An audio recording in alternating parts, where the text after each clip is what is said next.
Hey guys, Lady Luck here. Are you going on any road trips this summer? I know I'm going to be going on a bunch of road trips, and being that I'm going to be passenger princess, I love playing on SpinQuest.com. SpinQuest has all of my favorite slot games, live blackjack, live craps. Head on over to SpinQuest right now and get yourself a $30 coin pack for just $10. SpinQuest is a free-to-play social casino. Void where prohibited. Visit SpinQuest.com for more details. Guided by a shared purpose and a spirit of collaboration, Emory University students push each other to think creatively and work cooperatively, knowing that different perspectives lead to new ideas. What makes Emory special is that it has very rigorous academics, but a community that is willing to support each other. People are always willing to study together and work hard together. Learn more at emory.edu. Hello, I'm Anya Lichtarovich, and this is Somewhere on Earth, your weekly look at how tech is impacting our everyday lives. I'm in London.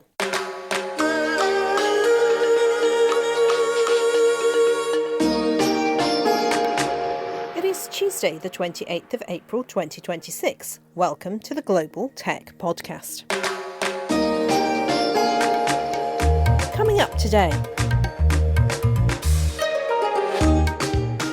What if an AI version of your voice was actually easier to understand than the real thing, and could be used in places like train stations or airports?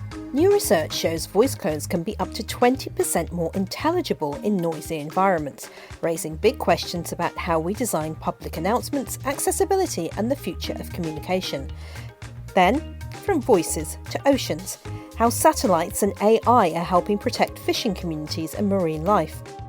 A UK startup is turning space data into practical tools to track catches, predict environmental change, and even support whale conservation. This is Somewhere on Earth, the global tech podcast exploring the innovations shaping our world right now. Stay with us.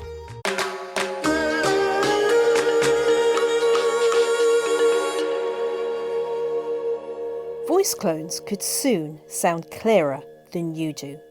New research suggests digital copies of human voices trained on just seconds of audio can be up to 20% more intelligible in noisy environments.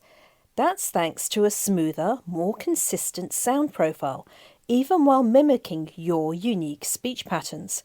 For Somewhere on Earth, Professor of Speech Perception and Production at University College London, Patty Adangt, says that Clarity Boost could transform everything from train station announcements to accessibility in healthcare and education. But there's a twist. The same technology could preserve endangered accents and dialects, capturing voices before they disappear. The catch? Scientists still don't fully understand how humans judge these AI voices, and what we may lose as they get better than the real thing. I got really interested in voice cloning initially because I thought using cloned voices would represent some sort of degradation of actual speech, of actual human speech. So a lot of my work in the past has been about degradation, such as background noise, such as people who speak really fast, or people like me who speak with a foreign accent. And I'm interested in how our brains deal with this kind of degradation. So when I did this research, I thought, well, what I'm going to do is I'm going to just look at, voice cloning, and surely those voice clones are not as good as human speech. Yet, because when you clone a voice, you take with you in that process, you take with you all the idiosyncrasies, all the weirdnesses, all the aspects of someone's voice, and people vary in how intelligible they are. So I thought, okay, I may see how people deal with cloned voices. Can you tell me exactly what a voice clone is? Because we're not talking about a synthetic voice like Siri or Alexa or something that's made up. We're talking about a copy. Is that right? Can you just tell our listeners really what a voice clone is, so we're completely clear on what we're talking about? Okay, so a voice clone is effectively also a synthetic voice. It's also a synthetic voice, but it aims to mimic specific characteristics of the voice of a person, of an existing person. So it is a copy of an existing person's voice, and you can then make that copy say whatever you want it to say. Wow, so we could make a copy of me and we wouldn't need me to present this show at all. However, how understandable would I be? You found that probably very, if not my voice clone would be easier to understand than I would be. I would need, by estimation, between about 3 and 10 seconds to clone your voice and get a new podcast presenter to speak the entire podcast. So it's not. So people, these current systems, they don't need that much input anymore because all those systems are pre-trained, and essentially your voice characteristics would just form like a mold or an imprint that would be used to create a whole new voice, a whole new speaker. But my clone would be more understandable. Is that right? It is very likely that the clone would be more understandable, and this is because the voice source of the cloning system. So the voice source is essentially the mechanism that produces the sound. So when I speak, say so that sound is the voice source. And so people vary in how their voice sounds. It is sort of shaped by aspects like age and health and your style of speaking, whether you have a very sort of low and rough voice, or whether you want to talk a bit more tense like this. So you can do lots of things with your voice. Mm-hmm. And voice clones tend to use this voice source that is fairly smooth. So it's very smooth, it has lots of variability in the pitch, and it's just very nice to listen to. And they sort of mold upon that, the way your tongue is shaped, and your mouth is shaped, and how your throat is shaped. That's sort of the mold that sort of puts that onto that voice source. And that initial voice source is just smoother. And a smoother voice source is associated with a more intelligible voice. And it was quite significant. So in a noisy environment, it was as much as 20% more intelligible. So that's quite significant, particularly if you're hard of hearing, or as I age, I can already hear that in a noisy environment it's harder for me to hear. So perhaps a cloned voice would be better for some environments, would it not? And it would be. So it varied, and it varied in several ways. So first of all, it varied depending on the voice. So some people were already really intelligible, so their improvement was about 5% in terms of accuracy. So we tested how good people were at repeating sentences that they heard in various levels of noise, because that's how we normally test how intelligible something is. And other voices, they improved by up to 24% in some conditions. So, and these tended to be voices that were a little bit more sort of special or idiosyncratic. So these voices were intrinsically a bit less intelligible. And by cloning this voice, the voice became a lot more intelligible. So it varies a lot. So I would say it's very likely that if I cloned your voice, your cloned voice, your voice clone would be more intelligible in different levels of background noise. And yes, that's really useful. Because you may be able to use these cloned voices to, first of all, maybe use them in broadcasting situations where you need someone, like say on a train station, you need someone to be very intelligible, and you may want to use a familiar voice. So say a voice actor or voice someone who is a professional announcer says, okay, you can use my voice, you can clone it, and you can use it all around all train stations, use my clone voice, and then announcement will be more intelligible. Could it also improve, I don't know, maybe accessibility in education or healthcare or public services if people get messages in a clearer, more distinct way? We already know that standard synthetic voices, so they are optimized for intelligibility. So you could just use a standard synthetic voice like Siri, right? So they are chosen. They're still a basic, they were trained on voice actors, on people with really, really clear speech, on hours and hours of recordings from these people. But a voice clone has the advantage that you can also clone your neighbor or your spouse or your child. And then, you can listen to audiobooks spoken in your children's voice or in your parents' voice or something like that. So it's the personalization that makes it more flexible. Forget whatever plans you have this weekend because you're staying at home and playing on SpinQuest. And there's never been a better time to sign up than right now. New users get $30 coin packs for just $10. All the table games you love, with hundreds of slot games and real cash prizes. That's at SpinQuest.com. SpinQuest.com.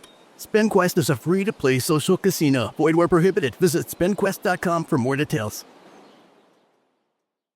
So if AI voices are already outperforming humans in clarity, what comes next with these cloned voices? One of the things that I thought cloned voices would be really good for would be maybe to preserve sort of accents and dialects that are sort of dying out because no one speaks them anymore.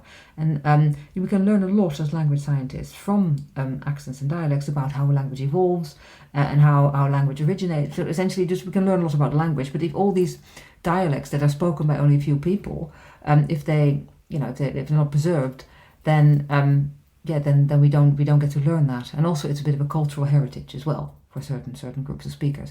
So it would be great if we could sort of replicate these accents and dialects really well using cloned voices, and if we could preserve those voices themselves as well. So at this point, I don't really think that the accent replication is all that perfect. Again, we don't know because people do not do research on these kind of things. So the people who create voice cloning systems, they don't do what I call human benchmarking, where they ask humans to rate, okay, so how good is this accent? How good is, how intelligible is this? They use automatic systems. They use automatic machine learning systems to automatically evaluate how good those systems are, how good the voices are. So at this point, me as a speech scientist, we've not had a look in so far in terms of, okay, so how do humans what aspects do humans value and what aspects are important to humans, etc. So those things are under research currently. That's Professor Patty Adank, Professor of Speech Perception and Production at UCL. The research is published in the Journal of the Acoustical Society of America. Patty will also be in the Pod Extra version of this show. Yes, the one without the adverts at the beginning and end, and that will quite probably interrupt the show in about 30 seconds. It costs about $10 a month to get ad-free soap and lots more of it. Please search pod.fan somewhere on Earth podcast. Go to the page and subscribe.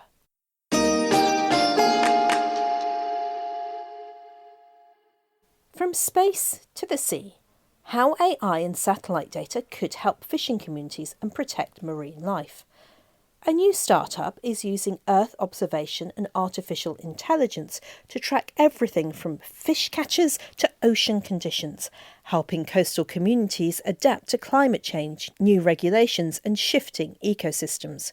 Abigail Hoover, CEO and founder of OrbiVenture, says the key is working directly with fishers, combining satellite insights with real-world experience to build tools they actually trust and use. The goal? Smarter, more sustainable fishing, while also protecting endangered species like whales and supporting the long-term health of coastal economies. This space-powered approach could reshape the future of our oceans. Well, we are focused in automating catch reporting and vessel analytics for inshore fisheries. And we do this through implementing satellite Earth observation and community co-design. So tell me what the problem is that you're trying to solve. That's a really great question. And that was the main reason why we created OrbiVenture, was through this journey of speaking with inshore fishers and going out to the coast and kind of just understanding these local economies. And what we really discovered is as these coasts are changing, whether that's from climate change and the introduction of invasive species like octopus, or emerging regulations like marine protected areas, or even just competing coastal uses like offshore wind, many fishing communities are becoming increasingly concerned their way of lives are not being protected. In conjunction with this, a lot of them are already under financial hardship. So we found an opportunity where we could integrate deep tech into these communities to not only show how their ecosystems are changing, but also provide kind of economic models to help them build resilience and future forecasting. So tell me a bit about the technology. You're mainly using satellite data. to tell them how their environments are changing and what they can do about it. Is that a too simplified way of thinking about it? No, I think that's a really great way of kind of summarizing it in a nutshell. We use Earth observation data, multispectral imagery that kind of provides oceanic context, weather, tidal currents, sea temperature. But on top of that, we integrate vessel behaviors. So looking at the catch that happens on the boat, species, gear, location, and other qualities of kind of, I guess, fleet decision making that would provide context into not just how these zones are being used, but why they're fishing the way they are and where they're choosing their locations. And the goal of this is to really provide a deeper context into the fishing community. So when parties like regulators do create policies that affect their lives, they have a better picture of the actual people they're designing for. Sounds like you're collecting quite a lot of data. Is this data already being used, or are you going to be in a position to be able to use that data, which will then lead to benefiting these fishing communities? So you're right. Actually, I think many people view inshore fisheries as adverse to tech adoption or not really integrating different forms of, I guess, data sources into their day-to-day lives. But actually, things like Earth observation are already being widely used. Fishers look at it every day to understand kind of and predict where and when they should be fishing. But I guess how we could see it growing is through that community engagement, through that educational outreach, and through that co-design. We then create a dual relationship with the community that we're hoping to provide a product for. And at the end of the day, if we could create agency and data governance within these communities where they feel they have the capacity and the backing to use this data to not only showcase, you know, their necessities in the fishing industry and how the coasts should be used, also protected, that's kind of what we would want, and the end goal, to really kind of engage and inspire and kind of encourage a community that maybe doesn't have the time or the resources or the money to do that at the moment. And I'm assuming by looking at all this data and gathering all these observations, you're going to be able to see what's happening to the environment. You're going to be able to advise on that part as well, how to maintain those ecosystems. Oh, 1,000%. Our main value proposition, and I think something we really embody within OrbiVenture, is how can we promote responsible fishing and responsible protection of our coasts. I think when people use the term sustainability, it's very much connected to environmentalism. Absolutely. It is. We need to think about resilient futures, both within the UK coast and Canada. But another part of sustainability is the economic sides, and recognizing that many of these coastal communities are almost fully funded by fishing. And if you start limiting their capacity to do that, then there is economic and supply chain effects that affect everyone. And so with OrbiVenture, we're trying to create a more circular and more inclusive approach to give people the seats at the table that they deserve, but also recognize we're not just here to let people fish wherever they want. We're here to think, where should we be in 5, 10, 15 years to make sure these coasts are growing healthily, but we're also supporting people and planet. And what stage are you at? Because we were chatting earlier and you mentioned, you know, just a few name drops there of maybe some kind of space agencies, the UK, European. Tell me more. Where are you at through your phase of the business at the moment? So we are new, but we are growing and moving strongly. Right now we're a team of 3. We're a women-based team. We just won, actually, the UKRI's GeoAI Festival. We were one of the 7 winners. We were actually the smallest company to win it as well. And with that came a year-long partnership with Satellite Applications Catapult. And yes, we're hoping to be onboarded into the UK Space Agency's LEO Accelerator. We have also gone through the Berkeley Accelerator as well with Eagle Labs. And fingers crossed, we're hoping to raise some grant money with the European Space Agency and other funding sources as well. So moving strong and hoping to grow a lot in 2026. And when do you think you'll be kind of fully operational and being really able to help these communities? Well, we're hoping to conduct pilot programs in Q4 of 2026, recognizing that we need to kind of target off seasons with fishers.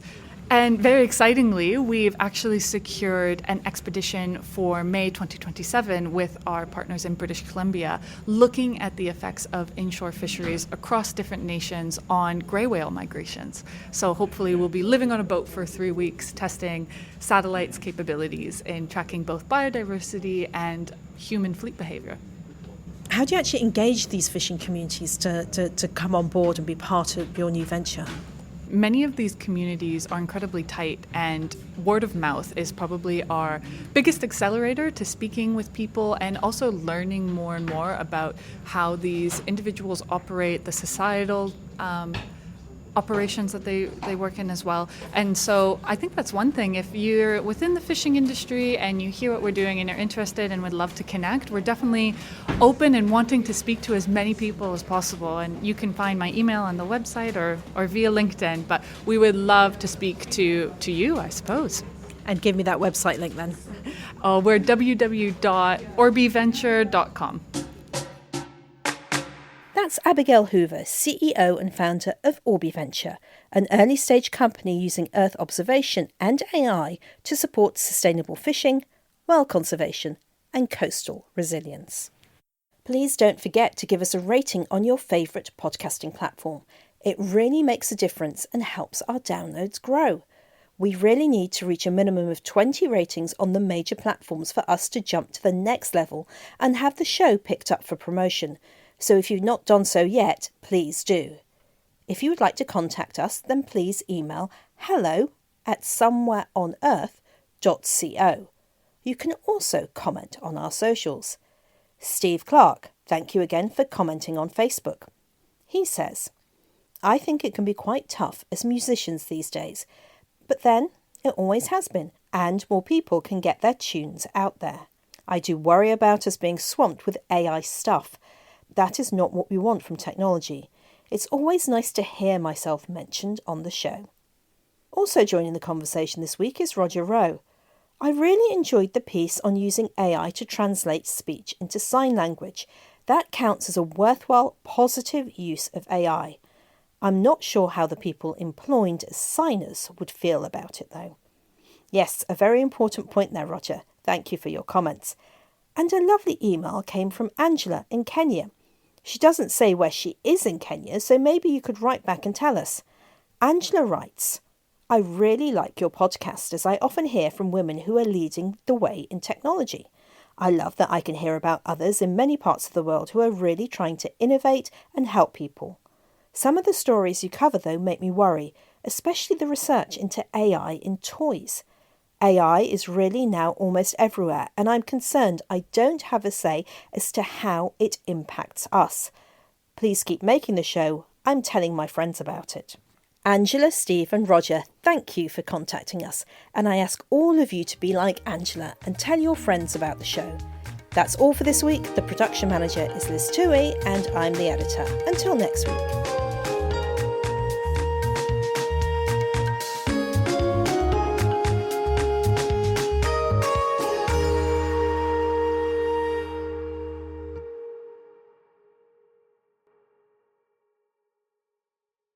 Hey everybody, Lady Luck here, and we're celebrating America's 250th birthday.